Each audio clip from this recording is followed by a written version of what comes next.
What is going on, guys? We are your Digi-daddies,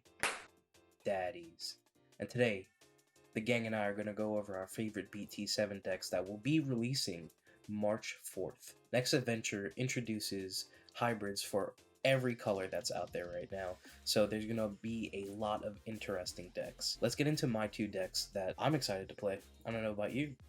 First, I am going to start off with Shine Greymon. Shine Greymon makes a resurgence with the introduction of the yellow hybrids. So we're going to go top heavy with our Tamers. Obviously, we're going to play 4 Takashi DK. So that's going to grab you any yellow card out of your security. The new Tamer in BT7, which is going to let you grab a hybrid or a 10 warrior, and you can recover from there. You're either going to grab one of the new hybrids or Jet Sylphimon, which is the new broken level 5 hybrid card. When you digivolve over a card that has a Tamer, it's reduced by 2, and you get to recover when you are digivolving over a card that has a hybrid in it, so that's really busted. I'm also including Rise Greymon if you're building in the back over Salamon or this Patamon. This Patamon is actually going to help you out early game. You're going to hard cast that, so you could look at the top 4 and grab all your Tamers into your hand, just so you don't break.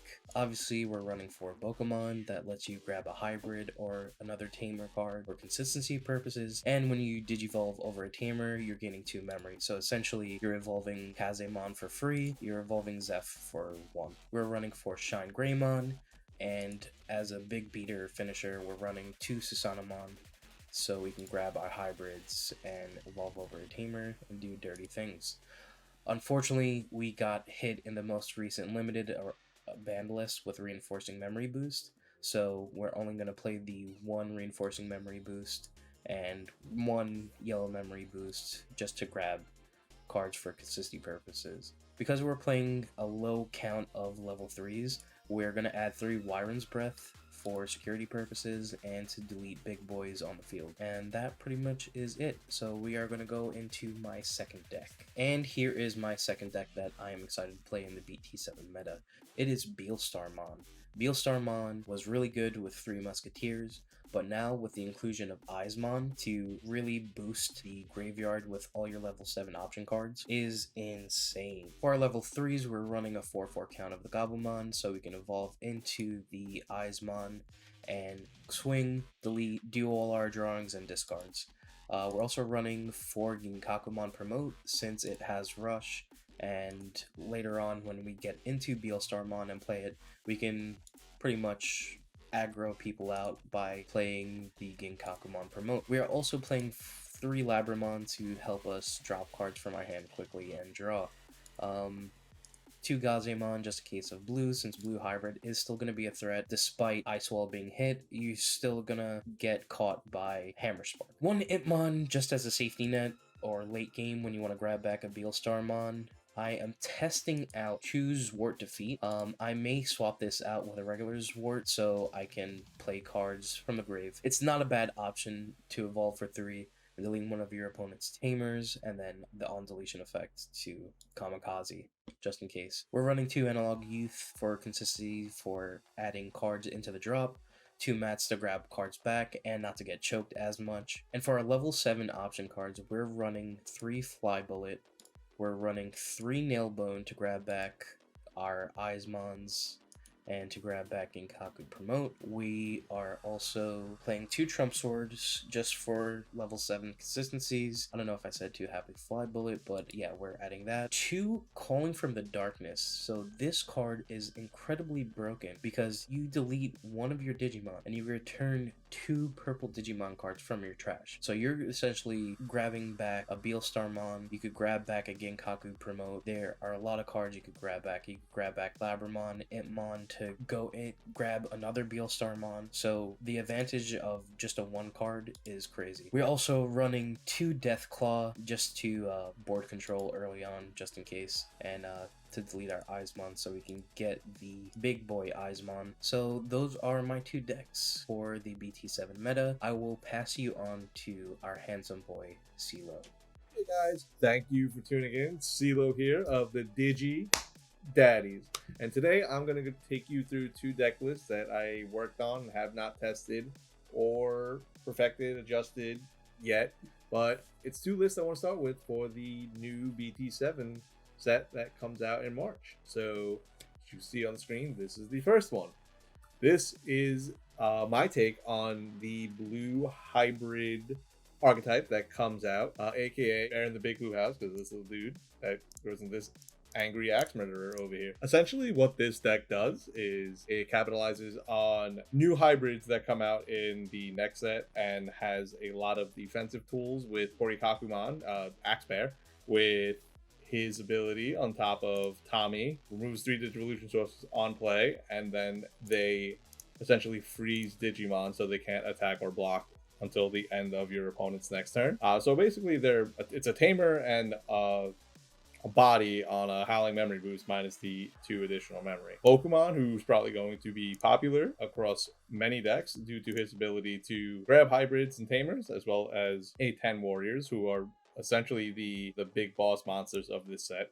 And he also gives you memory so you could extend your turns, play additional hybrids. The big boss monster of this deck is UFO Garurumon or Magna Garurumon. He just kind of looks like a spaceship. But what he does is he can warp Digivolve on top of Koji by putting 5 hybrids underneath him for the same cost, for 4. And when he Digivolves and swings, you can return a hybrid from underneath him to your hand to bounce the matching level of the hybrid you put back in your hand. And then when that happens, or when a card effect adds to your hand, so that includes drawing cards, bouncing back from your field, bouncing from underneath, you get to restand him. So he essentially gets to swing twice as a 12k heat stick, good old ice wall at 1 due to the new restrictions, and the consistency pieces of all the Stravimons that let you look on top, and this Stravimon that lets you gain memory to extend your turn. This deck is kind of exciting. It's aggressive and kind of has a defensive kit to it, so that's really cool. And so it's other support pieces with the older Tamers with Sora and Joe to remove Digivolution sources to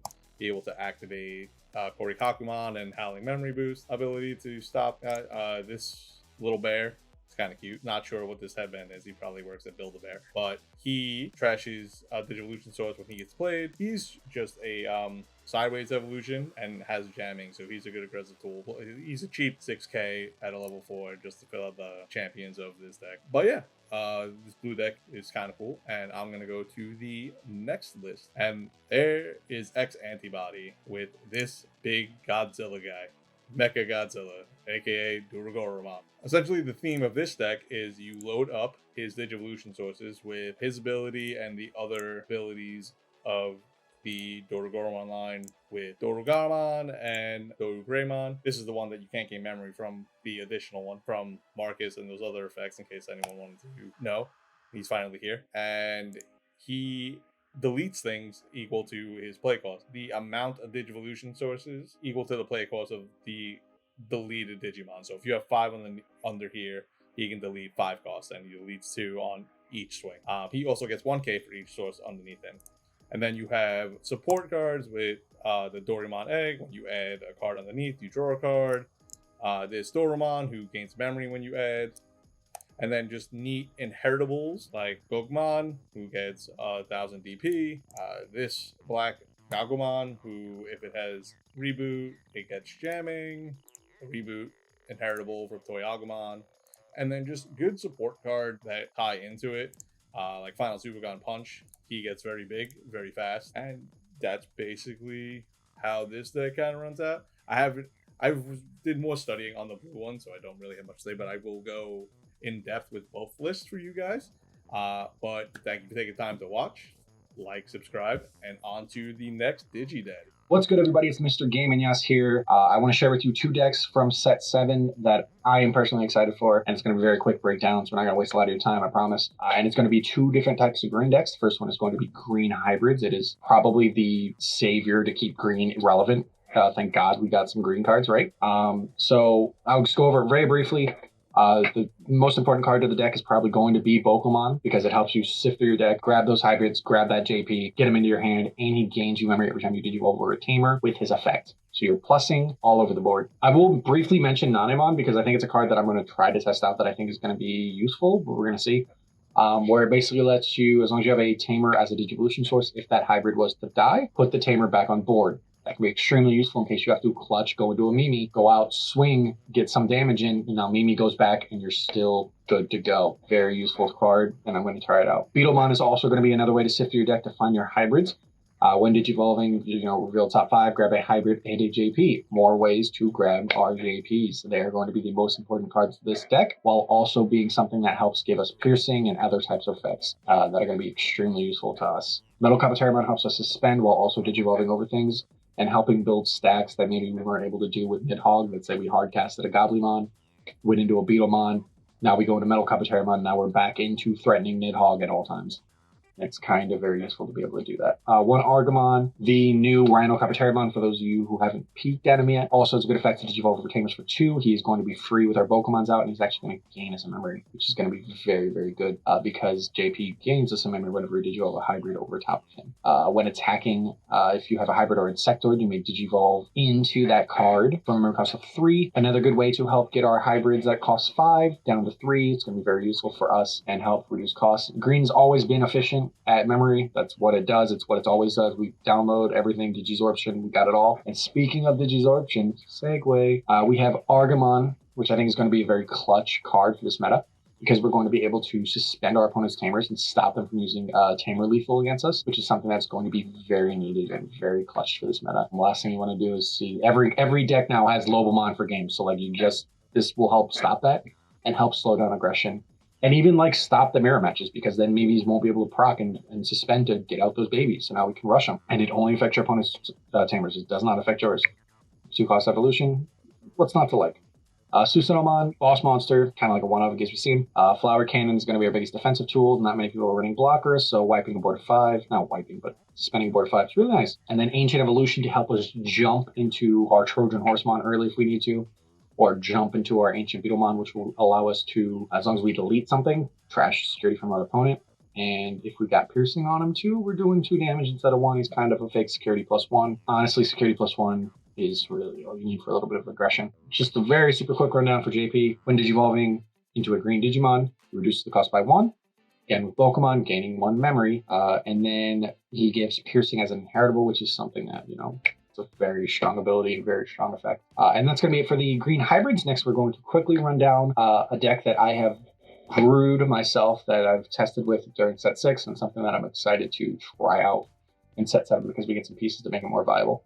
And it's going to be green free Digivolve. The most important cards to the deck are going to be cards like Gatsumon, which help us reveal a card from our hand and put it on top of our deck, so that way whenever we use cards like our Tamer, we'll be able to tap, take one of our megas, put it on top, so we're guaranteed to hit our megas and go into our megas for free with our when attacking effects and when Digivolution effects, which is what we're going to be taking advantage of, is our very strong when Digivolution effects on our 3 other Digimon and our Ancient Beetlemon. We'll be comboing Ancient Beetlemon, though. He has a little buddy here with him, Mega Kabuterimon, to hopefully trash 2 security every time you delete something with him, and get some very, very plus effects off of it. Because the last thing, I would love to see a Zord defeat go in the graveyard because my Ancient Kabuterimon hit something. It'd be fantastic. We also have the Baby Karamon, which will help us reveal the top part of our deck, put it on top or bottom. Very nice scrying, which the game doesn't really have. So we got some.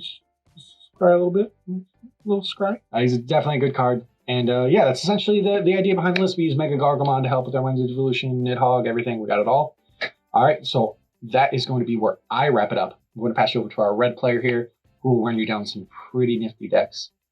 I hope you enjoy. What's going on today, y'all? Welcome to the last and final Digi-daddy. I am going to be your host for the next 2 to 5 to maybe whenever I decide to end the video minutes. I am Digi-daddy J. Some of y'all might know me as the Lost Daddy.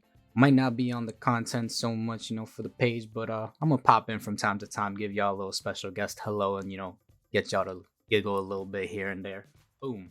So here goes my 2 set 7 decks that I'll probably be playing. Deck lists aren't 100% accurate yet. So, it's going to take some testing to get the numbers correct, see if I want to make any changes. But this is just like a quick little, deck list of what I might be playing. On the left here, we got red hybrids, which I'm probably going to lean more towards as the main, deck for the set 7 format. Let me make these guys a little bit bigger here for y'all. The big daddy Susanomon is going to be the big boss monster of the deck. Main point of the deck is to, you know, get your little hybrids, you know, into the trash area. That's why we playing a little bit of analog. You eventually, you know, play Takuya, get him to you know, evolve into Emperor Greymon here real quick. And then you know, swing to the face, you know, do a red do. That's what the name of the game is with this deck. Yeah, so you know, that's red hybrids pretty much. Like, you know, just get into Emperor Greymon, swing to the face, and you know, hope for the best, I guess. So you know, with that being said, we're gonna close this out real quick. So Big Daddy Jesmon over here. You know, he was a bit bricky in set 6, you know, as everybody knows, you know, if you're watching this video, you pretty much are into Digimon, right? Oh, yo, give me a head nod, yes? Yes? No? Yes? I know it's a yes. But yeah, y'all know that he's a little bit bricky. So, like, this is a rough draft of my deck list. Like, me personally, like, I rather see more cards than, you know, swing for the face with this variant of Jesmon. So I kind of went over like the Biomon, you know, rather than the Agumon. I kind of went for the more like mid-game approach. So like we're not playing any, which is, you know, in the TCG, it's gonna be Seal, but like, you know, no System on Seal, no System on Seal Awakened. We're just gonna go straight for the Blancs and Blancs Awakened. You know, I pretty much went for the big boy swing. You know, I added the set 7 Metal Greymon just in case, you know, you can't get your tie out, or like, you know, you're in a rough patch with some memory. So why not throw down a big boy for 3 memory, and then you know, essentially you're paying the 4 for tie, and you're paying this big boy for 3. So you might as well get, you know, a 2 for 1. My bad, y'all. Forgot to make a full even 50 deck. I'm out here cheating already. So yeah, like, you know, then swing to the face with Jesmon, and then, you know, like if y'all lucky enough to have it in hand, you got that copy of Omnimon, maybe go for game. You know, I might swap this out, you know, maybe put 2 Agoonies, might not. I mean, I don't know. Like I said, this is just a rough draft of the deck. But essentially, you know, same thing as the red hybrids, you know, just get into big boy Jesmon and swing for the face. I added, you know, Gaia Force as like basically if y'all ever played Yu-Gi-Oh, it's like a mystery hat type of deal. You get into the System on Blanc Awaken, you know, hopefully you could recover a Gaia Force off of that when you play her down, or when you evolve, not evolve, because not evolve, right? Nah, it's just on play. So, you know, hopefully, you know, you play off a Jesmon or something, recover a Gaia Force, and then for the next turn. But I'm gonna end that video here because I actually, you know, went over a little bit. But yeah, you know, this is a quick thing of you know, the two decks that I'm gonna play for the set 7 format. I hope y'all enjoyed this little skit from me. Well, not a skit, but you know, I hope y'all enjoyed this little video from me. I'm out of here, and I am your Digi-Daddy J. Peace out, y'all.